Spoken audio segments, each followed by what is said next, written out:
my word, what a save. She gets around Dunbar, out wide, but she puts it in the net. Lovely strike, lovely bit of play. Oh, and he's looking to catch the goalkeeper out.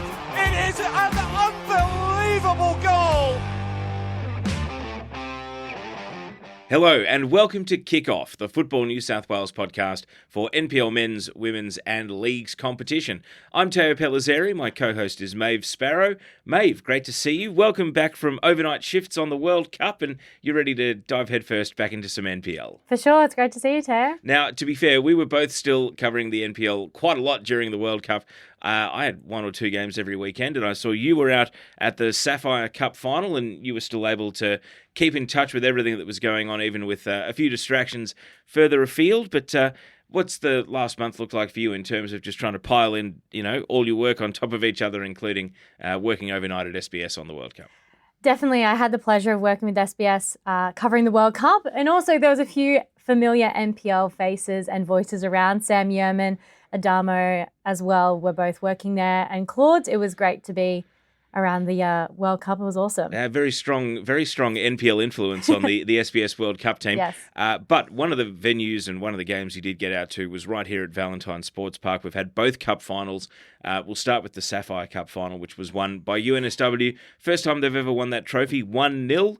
And you were there on the scene. An amazing crowd and a real credit to both UNSW and Manly for all the support they were able to bring to make that an occasion. There was a massive amount of support. And for me, that's what really set this year apart was we had over 500 attendees there at VSP. It was an amazing atmosphere. The chants, the signs, all of the supporters. Manly had a supporters bus come all the way from Cromer, so seeing them get off the bus with their cheers and their chants was really next level. But even on the field, games-wise, the girls just absolutely turned up. It was fighting tooth and nail, especially for Manly. They had so many shots on goal. They were very attacking in the first half. And then when Chloe Smith got the goal, it was a beautiful goal. And then from there, they were just holding, and it was very intense, definitely. There was a lot on the line for both teams, and Poppy Channing, player of the match. It was really great. Yes, got to say, Poppy Channing, one of our guests on the podcast Yes. this year. So the good luck continues for our guests, which is great to see.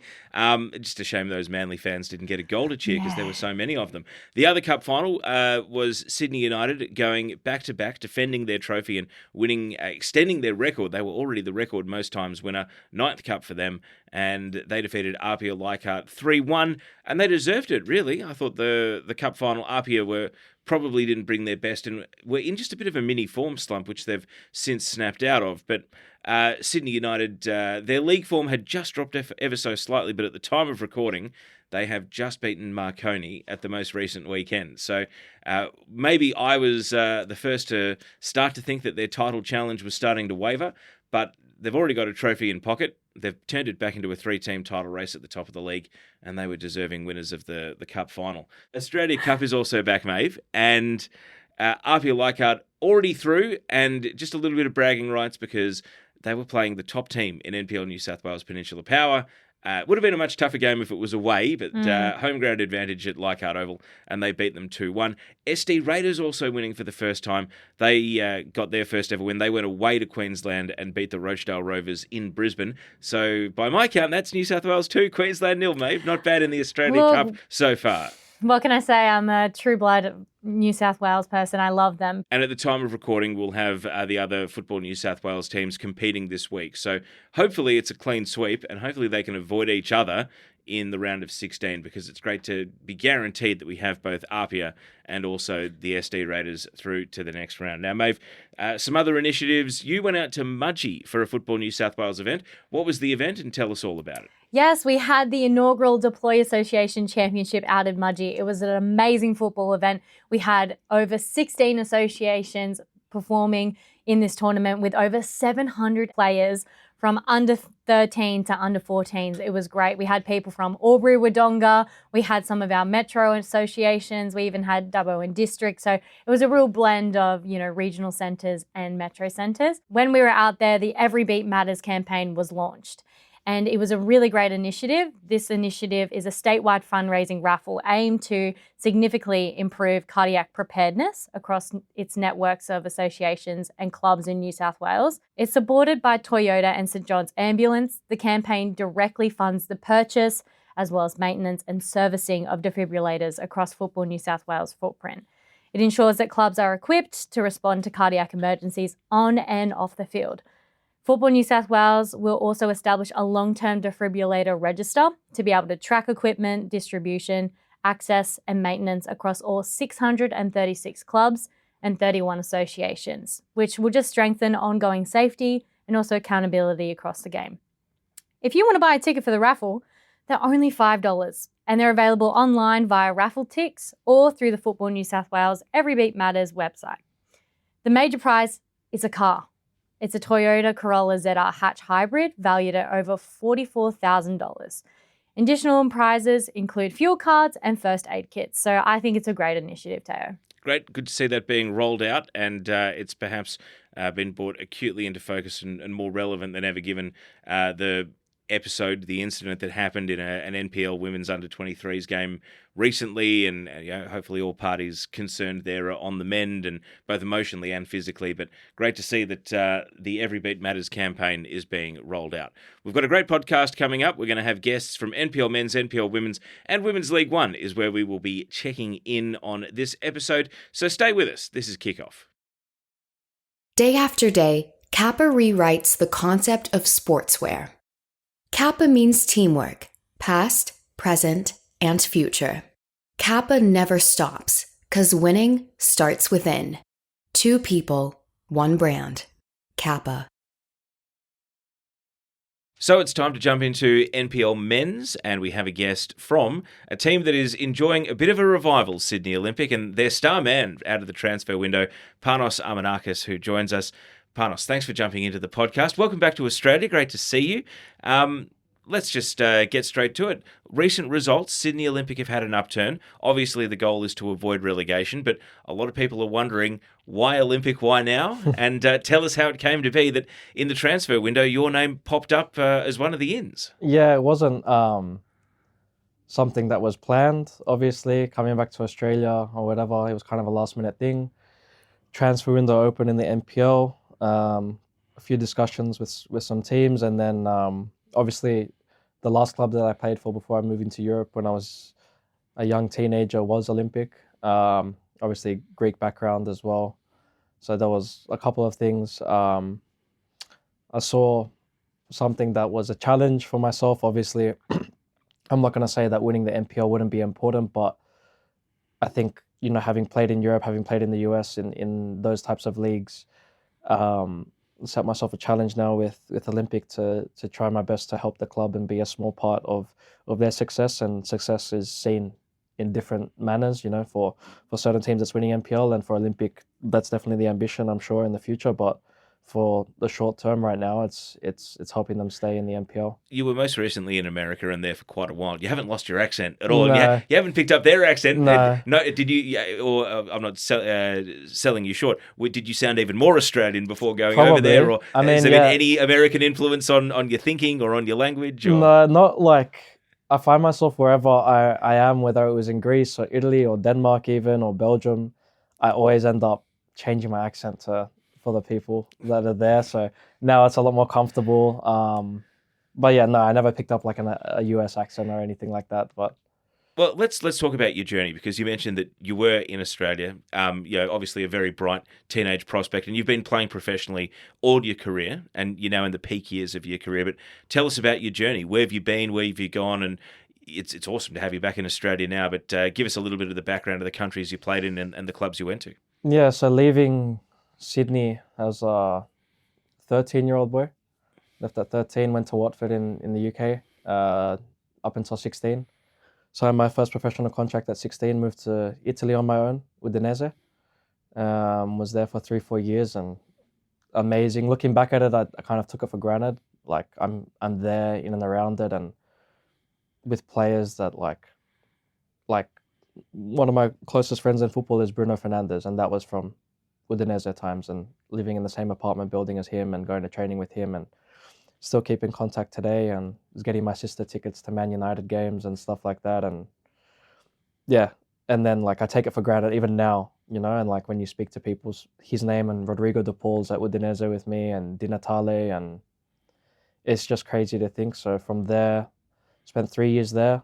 Then got sold to Panathinaikos in Greece. Amazing being a Greek boy, you know, making grandparents proud and stuff. Were they your club when you were living in Australia, or No, Olympiacos was. Olympiacos? But you never say that. You never say that to them. But yeah, living there, like treated like a king. Like if you're Greek and you play for one of the top clubs in Greece, not paying for dinners for a year straight anytime you're out, and coffees are paid for, and you know, stadiums are full, and when you're flares and you know the 5,000 people rocking up to training the day before a big game and stuff, it's just insane. Like they live and breathe football. And then from there went to Belgium, first division, a mid-table team called Zulte Waregem, where I had a great time. Made quite a few friends for life right now through football. One of my closest friends is from there, a Mexican guy that plays for Chivas in Mexico now. And then from there went to Denmark.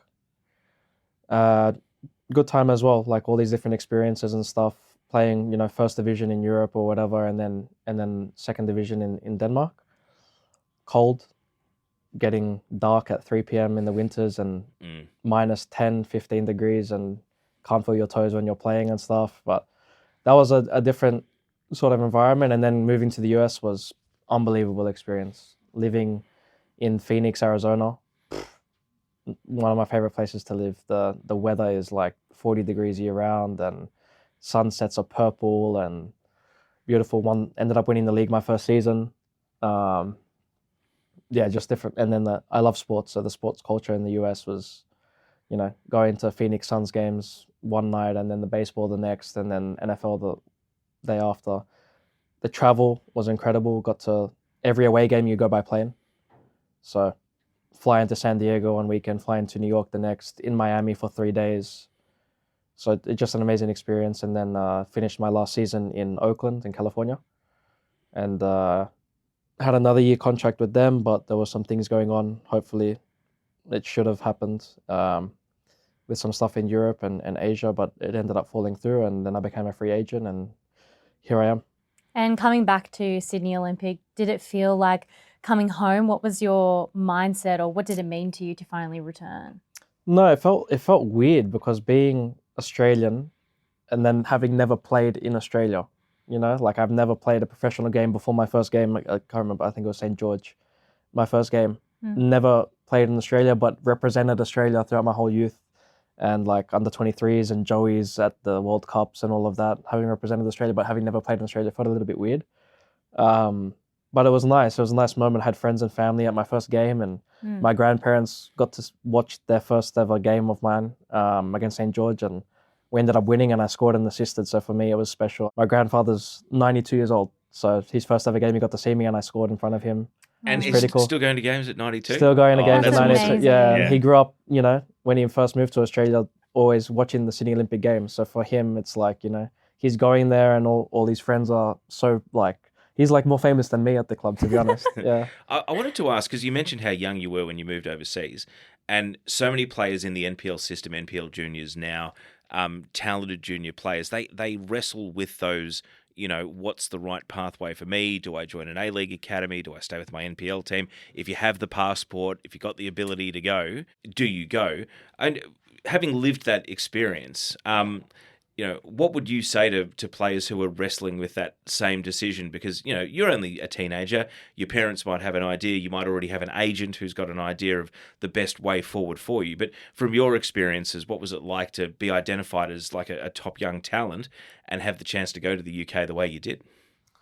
I think it's hard to say. I think everyone's situation is different. And I also think everyone's talent level is different. I know growing up, like, you know, the reputation I kind of had in Australia and type of thing. At the same time, the way that A-League is now and the academy system, it wasn't there back then when I was growing up. So it was kind of a decision you had to make. Are you going to go through the pathway of an NPL? Was the AIS there? Had the AIS The AIS finished was when there. you were... The AIS was definitely there. Yeah. And all the boys that I played in the Joeys with, Jake Brimmer, Daniel Larzani, all of them were like part of the AIS. Well, Brimmer ended up going to Liverpool or whatever, but That was Arzani's class was like one of the last years that the program That was my existed year. before That would have been my before year. it wrapped up. Yeah. That was my year and stuff. So it was kind of a decision where I had been to Europe a few times with a few clubs, and they were all very interested and wanting to bring me over. And it was kind of a decision where the Australian pathway was kind of an unknown at that point when the AIS was wrapping up. And it's like, do I go through? I mean, I was 11 playing under 13s at Olympic. Do I go through and play at a Sydney Olympic, or do I, if I have options to go to Europe with a European passport, take that chance? And I was lucky enough to have a family that supported me, parents and younger sister that were willing to do that for me. Saying that, I see that the system has changed a lot since I've left. So it's something that, 10 years ago, I thought it was the right thing. Maybe it wasn't. Looking back at it, it's a tough one. I learned a lot. And then I'm like 17 in Serie A with Udinese, with the first team every day, learning a lot, becoming a better player. At the same time, I believe that I was good enough that if I was 17 here in Australia, I probably would have been playing as a starter in the A-League. So it's like, I have my opinions on players getting opportunities in the A-League, and I know it's kind of like a breeding system, but sometimes I look back at it like, if I stayed in Australia, 17, I would have played easily in the A-League, in my opinion. And then from there, it's like, do I get selected for the Socceroos because I played in the A-League? And it's kind of felt like I've had those discussions where it's like, if you were playing regularly in the A-League, you'd get selected. And it's like, okay, but I'm training with Bruno Fernandes every day and stuff like that, but you won't select me. It's like, okay, so if I get game time in Australia, I'll play, but because I'm in Serie A and I'm not playing regular minutes, you're not going to select me? Like, to me, that doesn't make sense, because it's a much higher level. The ambition of how many A-League players end up going to Europe and they're not good enough and then they come back. So it's a hard one. What is it like to be one of those names that, articles, journalists, presenters, they just throw your name around because, like you say, we aren't watching your games. Mm-hmm. If you're in the A-League, we get to build relationships with these players as fans and as media, and we see the players play every week. But some of those overseas Aussies out of sight, out of mind. Reno Piscopo was probably a good example. Nesta Iran Kunda at least had a couple of years at Adelaide, but it's not like people were watching his game. Garen Quoll probably a better example. How many people are really watching Garen Quoll's games in the Czech Republic? No, And so people throw around these names. And what was it like for you to have the experience of your name constantly being thrown around as next big Aussie talent or Aussie overseas, but that the people saying your name aren't actually watching you play and watching your progress? Yeah. Is it a bit weird to be used as public currency like that? Yeah. Kind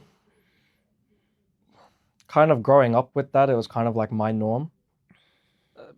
I just enjoyed playing football, to be honest. Like, it was nice. Of course, like when you're young and you're growing up and it's like, Panos is this, Panos is that, you can get a bit carried away with that. But I enjoyed playing my football, and because I wasn't in Australia, I was kind of so far away from it that I saw these reports getting, and it wasn't like I was walking the streets here in Sydney and like, that's Panos, this and that. Like in Italy, no one cared who I was, you know what I mean? Or in Belgium, it's like there were much better players than me playing at a much higher level. They were all playing in the national team, and you think they care about a 17-year-old kid from Australia when there's Bruno Fernandes and Rodrigo de Paul and Di Natale, or in Belgium with players that are playing in the national team. Like, I'm less than them. So it wasn't like if you go on social media, you read it, it's cool. But no, I didn't feel any pressure or whatever. I felt more of like a frustration where it's like, for example, for the Tokyo Olympics, in my opinion, I should have been selected. I did all the run-up and whatever, and I was playing Belgium First Division. Played like 10, 15 games at 21 years old in Belgium First Division. Played starting 11 against Genk, Club Brugge, Anderlecht.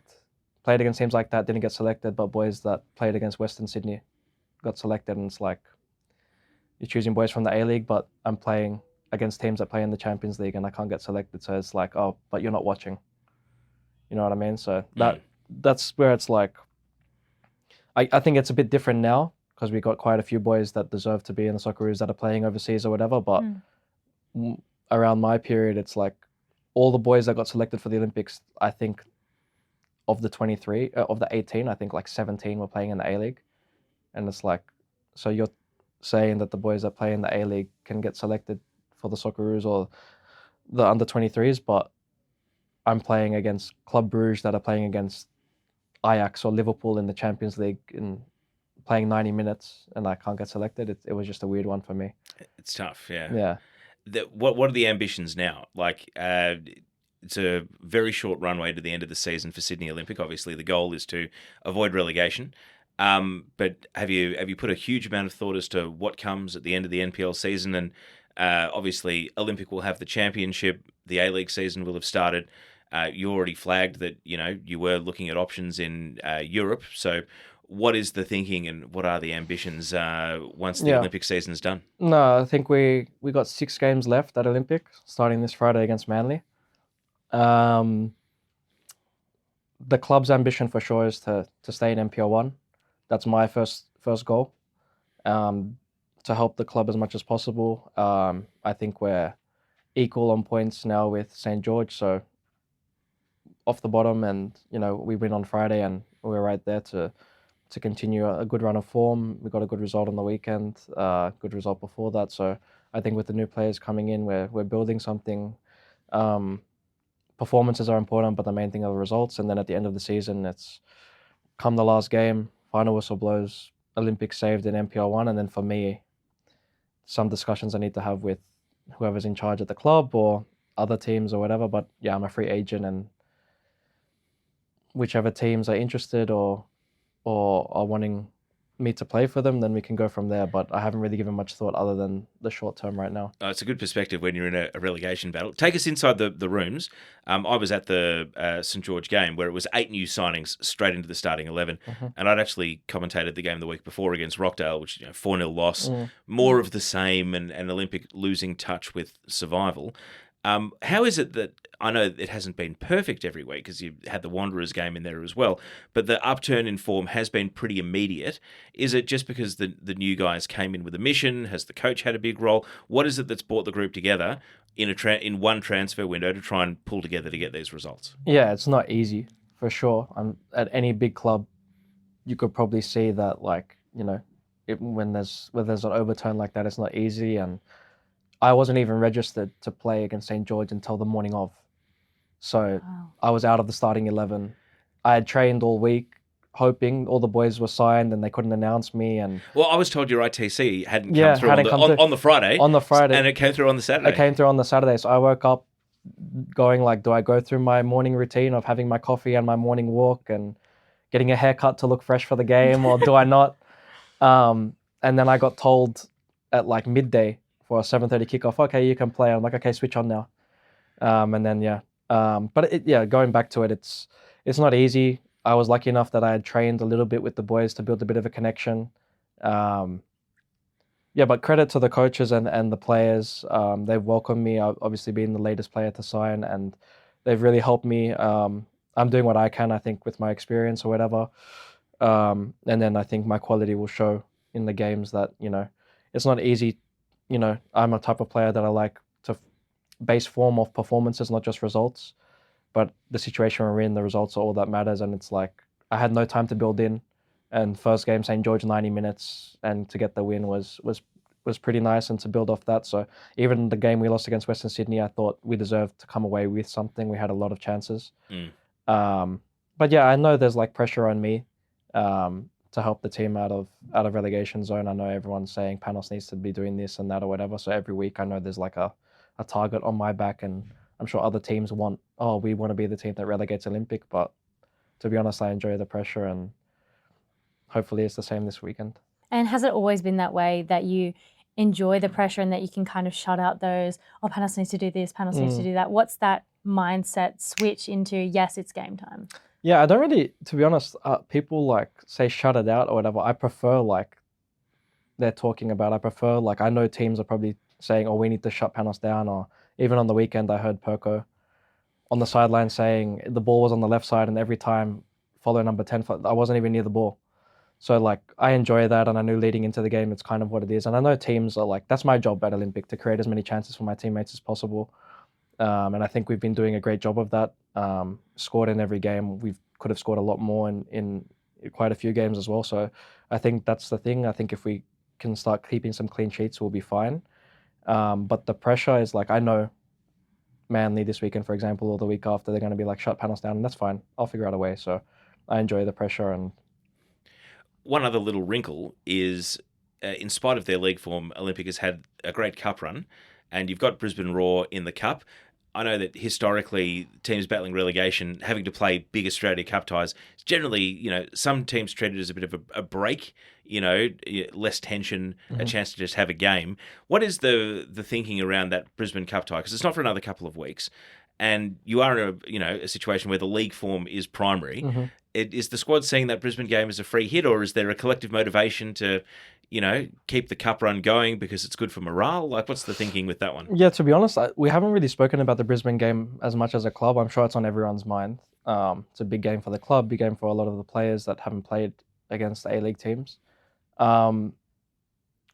Friday is definitely the main focus, and we've got a big run of games where Manly, Brisbane, and then Apia on the Sunday, which is in good form. So the next 3 games are pretty massive for us. I'm sure the coaches have spoken about, and the staff and the club have spoken about making some rotations for certain games, and because it's going to be hard to back up on a Friday, Thursday, Sunday. Me personally, I don't want to rotate myself. The coaches will make the decision what they want to prioritize. But every game's a big game, and I think everyone is wanting to play against Brisbane, just like everyone is probably going to want to play against Apia on the weekend. I think the club's priority for sure is survival in NPL. That's the biggest thing. If on top of that we can get a run in the cup, that would be amazing. But these next couple of games are pretty massive. But I think that the main priority, in my opinion, is survival. And before we get into some rapid fire to finish, just what are your impressions of the NPL? Because obviously you've had vast experience in different countries around the world, not just Europe, but America as well. What have you made of the experience of coming back, playing the opponents you've played, some of the crowds? Sutherland away is probably as good a crowd as you'll get in NPL 1 at the moment, due to the season they're having. But what are your actual impressions of both the standard, the opposition, and the culture as well of senior men's football in Australia? Yeah, no, I didn't know much about it coming into it, but it's been great. Like, I've enjoyed it. Had 1 home game so far. Hopefully they can get a couple more in. Away from home, it's been, especially when you're down the bottom, it's tough to get the results when you go against, good teams. But it's been good. Like, the quality, it varies week in, week out. Different teams have different styles of football, and we've come up against like a St. George that was fighting in a similar position to us, and then you go away to Sutherland, it's like they're fighting for a completely different objective.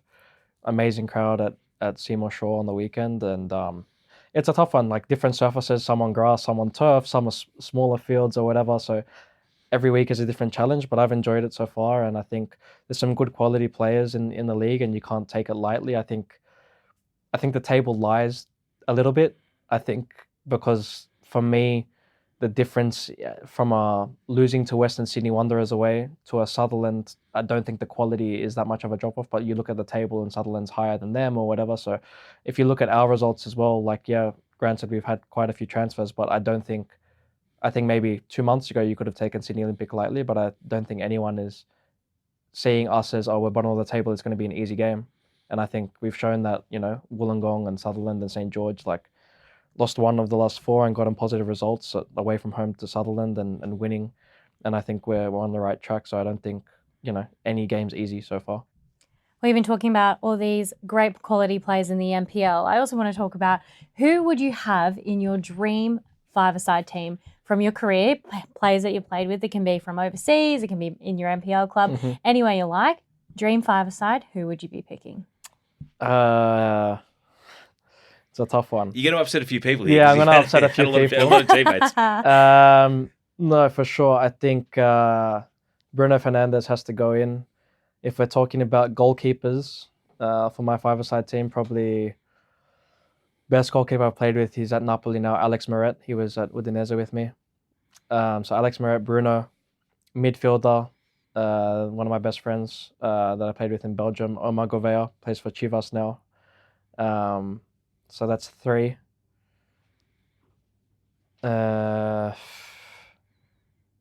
Antonio Di Natale up top, unbelievable player, unbelievable. And then probably a player that I didn't see it coming how good he was. I thought he was a very good player, but what he's done, he's a striker. He just did his ACL actually in MLS for Columbus Crew. His name's Wessam Abu Ali. He's amazing player. So Which club were you teammates with him at? I was with him in Denmark at Vendsyssel. Okay. Yeah, but he was in the second division, and then he ended up moving to the Middle East, and now he played at the Club World Cup and scored a couple of goals, and got a move to Columbus, and yeah, he's top striker. Not a bad five-a-side, mate. Yeah. No, definitely not. And to wrap it up, we have my favourite segment, the rapid fire. Okay. All right. So, what's the best stadium you've ever played in? Yeah, probably the home stadium of Udinese. And your favourite footballer growing up? Ronaldinho. What was the first grassroots club you ever played for in Australia? Typical Greek. Belmore Hercules. What's your favourite football movie or book? Goal. And last one, best player you've ever played against?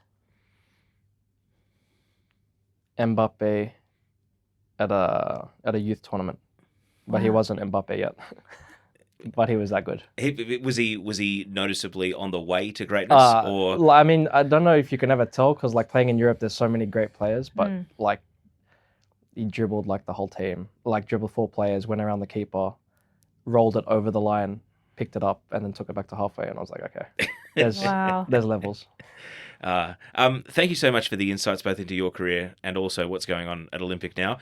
Enjoy the rest of the season. It's certainly going to be a very interesting race to the finish line, and all the best for the Brisbane Roar game in the Cup as well. Appreciate it. Thank you so much. Panos Armenakas, thanks for joining us on Kickoff. Thank you. So a big thanks to our guest Panos Armenakas there, and Maeve. Hopefully, a lot of the fans that will make a special night out of the Brisbane Roar Cup tie can also stick around for Sydney Olympic as they battle relegation. Yeah, it's awesome to see more people out at the NPL, especially at the grounds. Panos spoke about how when they played at Southo, they had so many people there. So get out, support your local NPL team. And I think for Olympic, when it was Australian Championship time last year, when it was the Greek derby, they had so many people come out and it just elevated their football. So it'll be nice to see more people get out and support them, especially fighting relegation. Everything's on the line. So that's our NPL men's segment. We're going to move on to NPL women's with our next guest. Every NPL New South Wales match live, free and on demand on YouTube.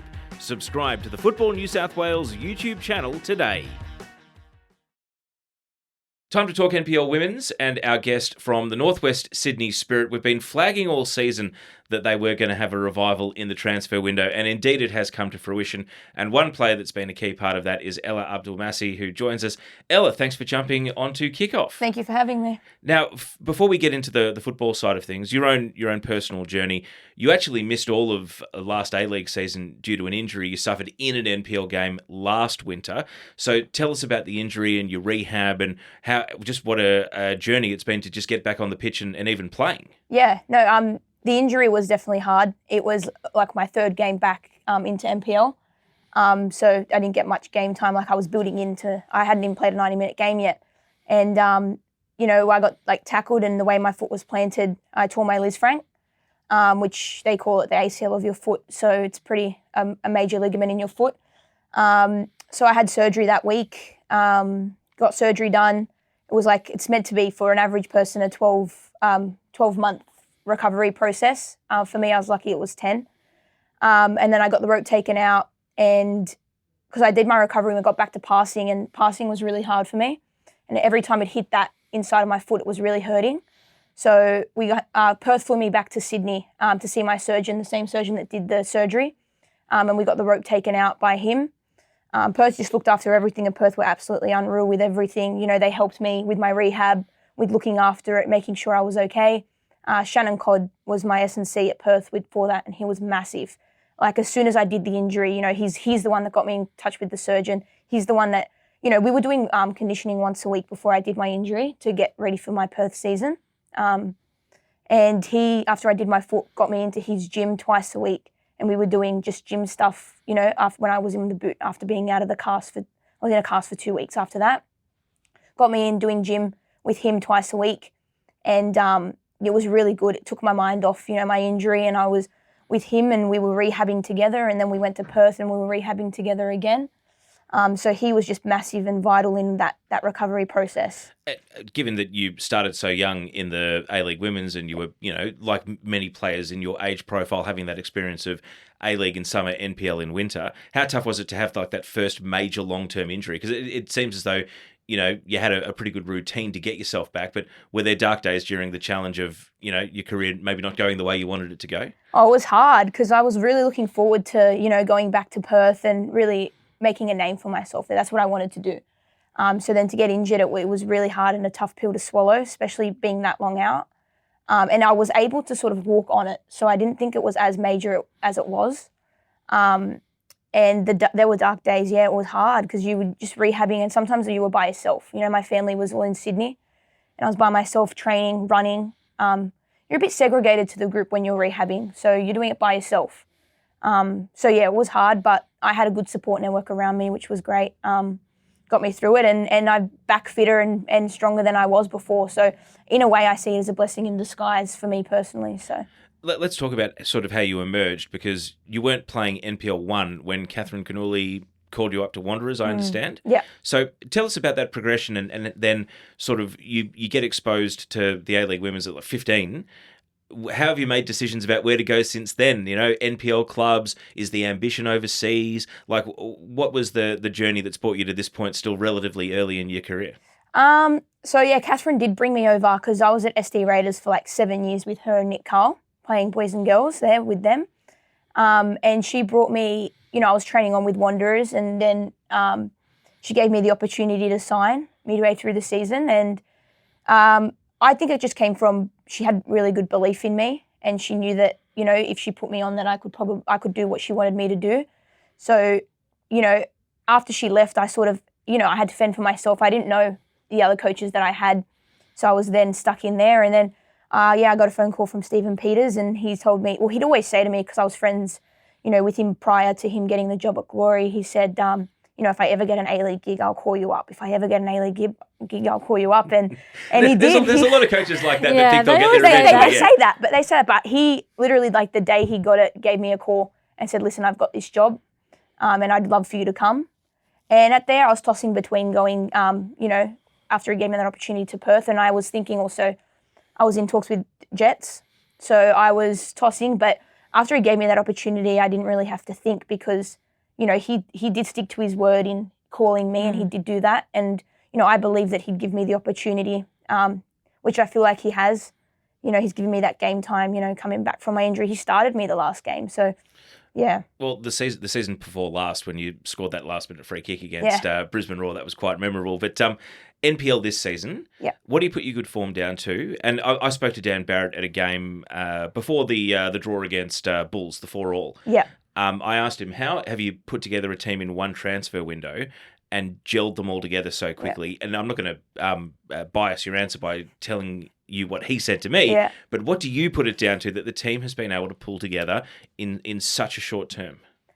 I'm going to be honest. I think that we're a very good team individually. I think we have players that can hold up for themselves and they're individually very good players.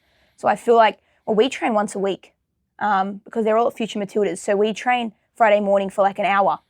So I think that we come together and we try and play together as best as we can, knowing that we train once a week. Other teams train 2 to 3 times a week.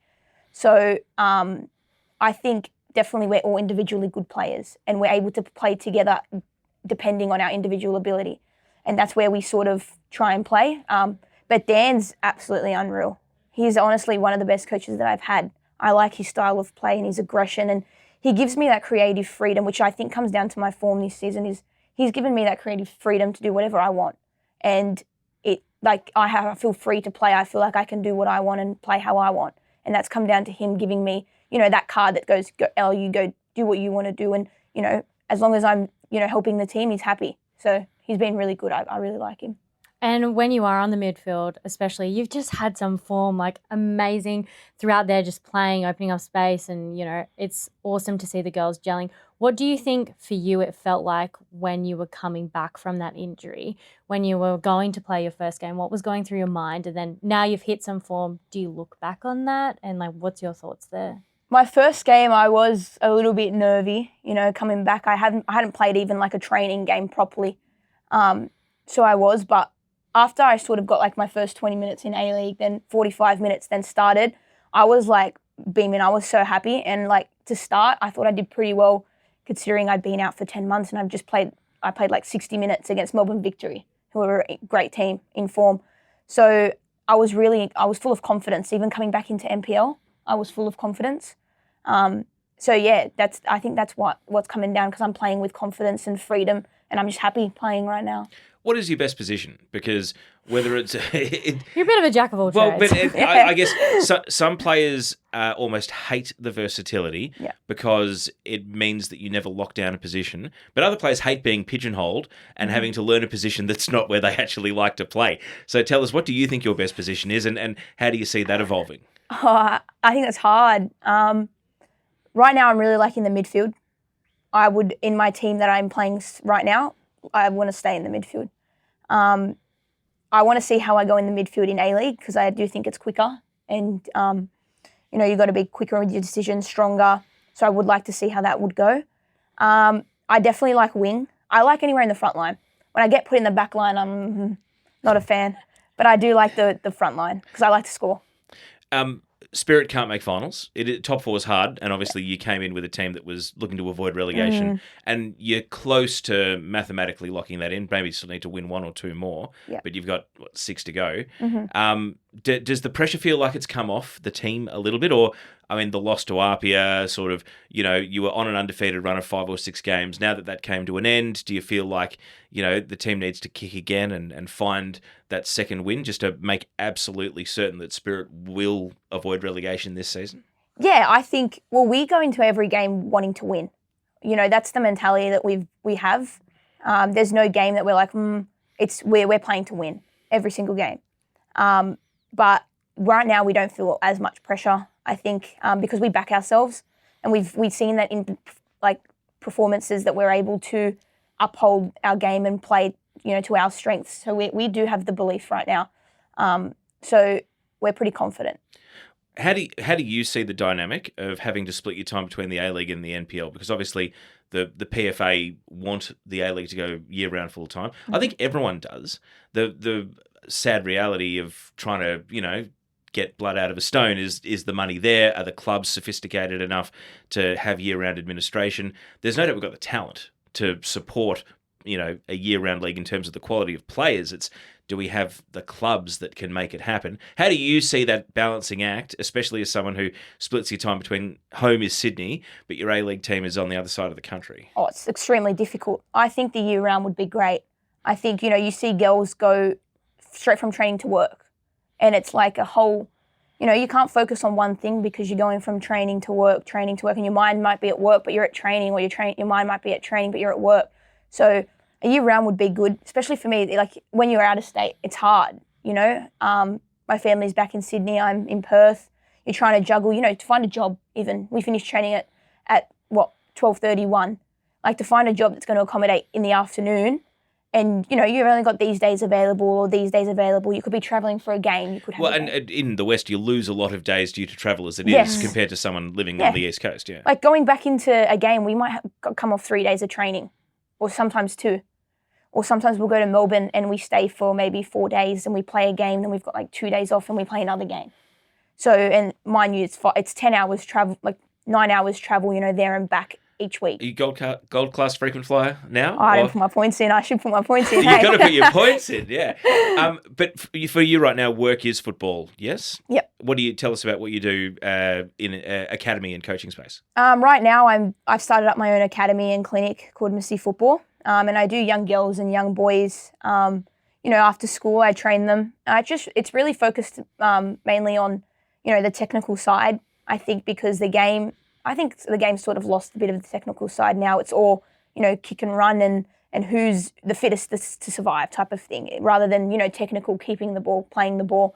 You watch Melbourne City and they keep the ball, they play the ball, and I love that style of play. So I try to develop that into the young kids' games that I'm coaching. And I've been really enjoying it. I just had my first holiday clinic and it went really well, and I'm really enjoying it. Coaching something you've always wanted to do, or is it something that you just found came naturally and you started doing it, or what's the thinking there? It's definitely something I've always wanted to do. But I've always been on the mindset of I want to coach, adults. I want to coach an A-League team. I want to be able to coach players where I'm going to rondos and they go straight into it. They know what to do. Because I'm pretty firm.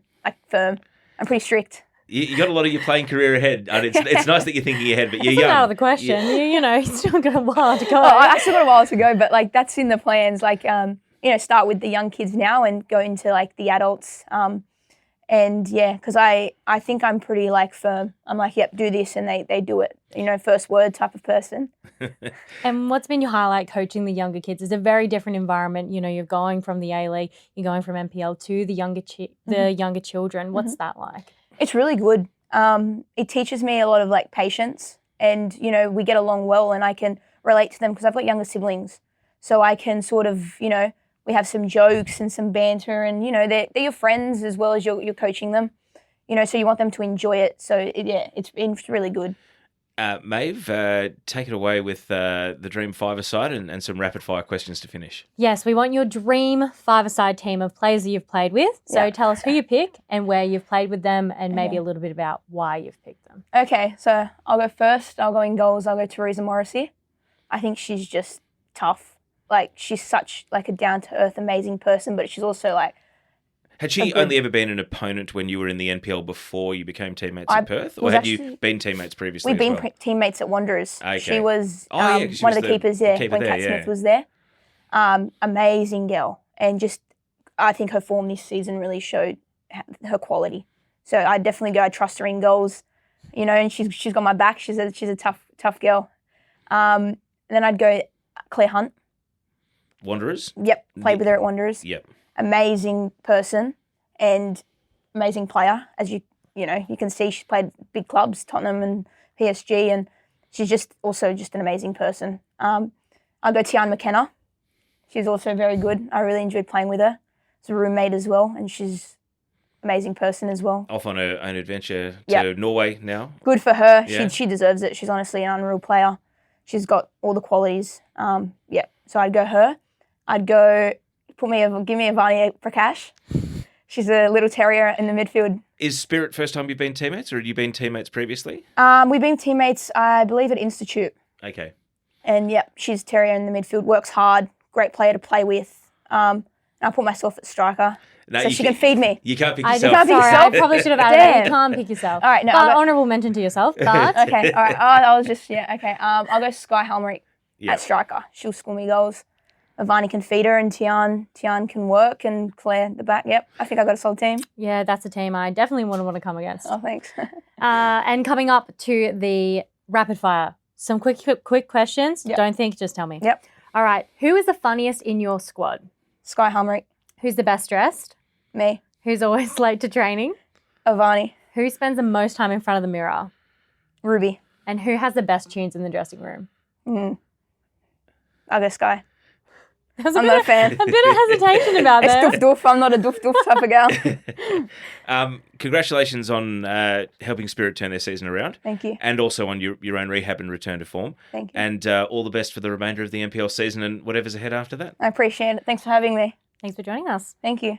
Big thanks to Ella Abdul Massih. You wouldn't know she's so young, talking about coaching ambitions and a really confident character, and great to hear about her journey back from injury as well. Definitely. She's confident on and on the field is what I like most about her. I think her style of play, especially in the midfield, she does show that confidence, and I think she's definitely got a bright future ahead, whether that's coaching on the field or off the Lots field. of playing to go, I reckon. Definitely. Don't think about it too soon.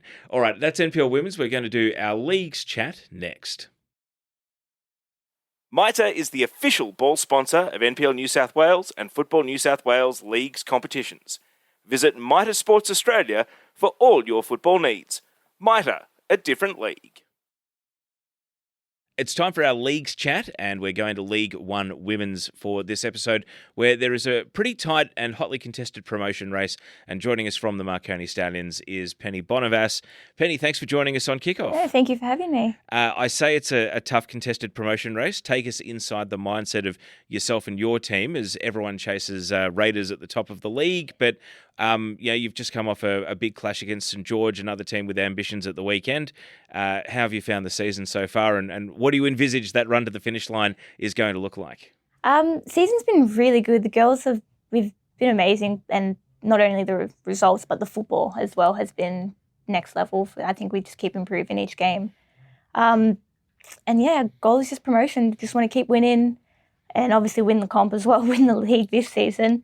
Just keep getting those results each little week and work to that end goal. It is very close, so we've got to keep getting those results. Tell us about Marconi. You've obviously spent a lot of your career there and played a number of seasons there. Does it feel like the same club that you walked into for the first time, or has it evolved and changed? Like, how would you describe this season, both in terms of what's been continuous, but also what's different about this year's group compared to previous groups? It's definitely evolved over time. I think on the field, just the players that we've brought in, the players that we're attracting, and the style of football has definitely evolved and improved over all my years there. But I think at its core, Marconi is just a family club, and that's, I think, what drives us and really pushes us and helps us, bond and get that good bond as a team. Who in the team do you consider to have been sort of the drivers of that culture when you say it's, like a family? I'm sure you're a big part of that too, but what do you put it down to that there's such a good dynamic within the team? Yeah, so we've obviously got some of those girls that have been there through it all, they were obviously there when we were at Prem 1. They've gone through that promotion. I did leave for a bit, but they've stayed in Prem 2 that whole time. But girls like Hannah, Emma, Brex, we've got Babs and Marie's come in the last couple of years as well. I think a lot of those senior girls are really just driving that culture, really pushing that through. And you talk about the promotion. Obviously, that's what you're going into each week with the mindset of what would it mean to you personally, and then also to the team, to get to that point where you're standing there about to win the league. What would that mean to you? Personally, for me, it would mean a lot. I was at Marconi when I was 10. I think I started at Marconi, went through under 13s. And like I said, I've gone and come back a few times. And I think my goal has always been, I want to win something with Marconi. It's like that club means a lot to me. The girls mean a lot to me. And a lot of the girls feel that way. So winning something with Marconi would mean absolutely everything for me. And going and coming back, does it feel like you are coming home? What does it feel like when you step foot into that? It is a bit of that homecoming. Like I said, I'll go other clubs, but nothing feels the same as being at Marconi. It's just having fun with friends at the end of the day. Like, football is everything, but like having fun. And each time you come back, like, you just enjoy it. You get good football, so winning would absolutely mean everything. And over your years there, has there been one player or a couple of players that have really impacted your football journey or the reason why you keep coming back? Players, they've come and gone. Probably, again, Hannah, Emma, they were the first graders when I was younger. They were the players I looked up to, and so getting to play with them this time around has definitely been something amazing. But the coaches as well, who they keep bringing in, having Megsy was a really big factor, and then Michael Herrera being there as well. Like, those coaches, you just want to play for them. You just want to win for them. The League One commitment is huge. It's probably the longest and most demanding second-tier women's competition of any in the country. I would contend that it's probably a higher standard than many of the other states' NPLs. That work-life balance, we've grabbed you straight from work to come over to VSP for this chat. How do you find that yourself? And also, it is a long season and a big commitment. So where does football sit in your priorities in life as you try to find a bit of balance? I love football, so football's obviously high on my priority list. But at the end of the day, I do work full-time. That does come first. Family, social life as well. There are stuff that do come before football, unfortunately, but that's the nature of it. But like Michael Megsy is so understanding. He understands that we do have other commitments that we do need to put first. So it's pretty good. Obviously I rate it, but there are things that will come ahead sometimes. Have you noticed any changes? Because obviously NPL got a little bit bigger, expanded a couple of teams, but League One still seems to be quite a high standard, quite a demanding competition. How have you found your observations of that competition as a second tier level of football? Yeah, it is pretty physically demanding. And honestly, I think the football is maybe not across the whole comp, but I think there are a lot of teams that could go and compete in Prem 1 and do a good job. So I think the standard is there. Oh, if Marconi was to be one of those teams, say things fall into place, I imagine you would want to stay if you won promotion. But what is your, I guess, you get the cup ties against NPL teams every now and then to sort of see where the level is at. How prepared do you think the current Marconi squad is as a team to go up to the next level? No, I think we'd be competing. I think we'd be good. Fortunately, we didn't get to play Sapphire Cup this year. So that kind of doesn't get to give us as much of a check-in as we'd like to have. But I do think, having watched a few of the games as well, I think we'd do well and compete. And as we wrap up, I have some quick fire questions. Yes. Are you ready? Yeah. You just answer them. Don't really need to think too Okay. hard. What's been your favorite moment in your playing career? Captained a couple nationals, which has been pretty cool. Any pre-game rituals or superstitions? I do have a few. I try and eat the same meal, and my dad does clean my boots before every game. What What's meal the do you meal? have? Yeah. What's the meal? I have just plain pasta with chicken. Okay, Keep keeping it it classic. consistent. Yeah. And what's the best advice a coach has given you? Probably from Megsy and Michael, just to play free, trust myself, really back myself. And who's a breakout star this season at your club? In my club this year, I'd probably have to go with Liz, our goalkeeper. She's been exceptional. And an opposition team player that you would love to sign? Probably Estelle Fregali or Olivia Sloan up in Prem 1. Love to have them. That'd be. What about favourite away day? What's your favourite venue to travel to? Ooh, favourite. I like being at the Palace. I don't like being anywhere else. Yeah, you can't choose your own home. What's your favourite away What day? else? Away day. Who do we have in our comp? No, fair enough. Yes. If you can't think of one. Yeah, I like being at home. The Palace definitely does have a It's really got big that- it's got that atmosphere feel. about it. It's got the feel. And also, too, that field is like Yeah, the most stunning field I've seen. can't complain there. Just to wrap up, what do you think it will take to win this title race at the end of the season? Obviously, a lot of competitive teams. What's your assessment of what you need in the run home? I think just not to get too focused on that. Just keep going one game at a time. Keep playing the football, and just keep working each week, improving, getting results. Not to jump too far ahead. Just keep it where we are. Well, thank you for the check-in as to how things are going at the Marconi Stallions women's team so far this season. And Pene Bonovas, all the best for the rest of the campaign. Thank you so much. And a big thanks to Pene Bonovas there joining us from our Leagues Chat Marconi in League 1 Women. Maeve Sparrow, we're about to wrap up kickoff for what's been a bumper edition, 3 excellent guests. Where are you going to be heading out and about in NPL for the next couple of weeks before we reconvene for another episode? Well, I'll be out and about on the grounds again since the World Cup's finished, doing match of the rounds. It'll be really great to be. But you did do the cup final, and it was an all-female media team as well for that cup final. Yes, it was. I'm so proud to be a part of the all-female media team. On commentary, we had Annabelle Banfield and Emily Arnold. For the social creators, we had myself and Tanisha. For photographers, we had Nat and Ange. Our match reporter was Moni, and camera operator, we had Sophie as well. So it was really great to be surrounded as an all-female team for the game. You know, congratulations to UNSW again, but a massive shout out to Manly too. It was great to see that, and being a part of an all-female team in sport is a very rare find. So having that, and also Football New South Wales supporting that, I'm so proud and honoured to be a part of the team. Great to hear. And thank you so much for joining me on this episode of Kickoff. Thank you for having me, Teo. Wherever you're going in the NPL, it is real football homegrown. So go out and enjoy. Maeve Sparrow and I think we'll have one more episode before we get into finals, I'm pretty sure. So, I know, I'm so excited for finals. It's my favourite time of year. Business end of the season, we will reconvene. So make sure you subscribe wherever you get your podcasts. Thanks for listening. My name's Teo Pellizzeri. We'll speak to you again soon.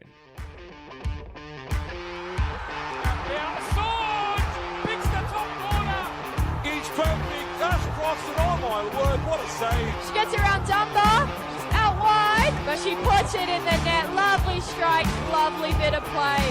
Oh, and he's looking to catch the goalkeeper out. It is an unbelievable goal.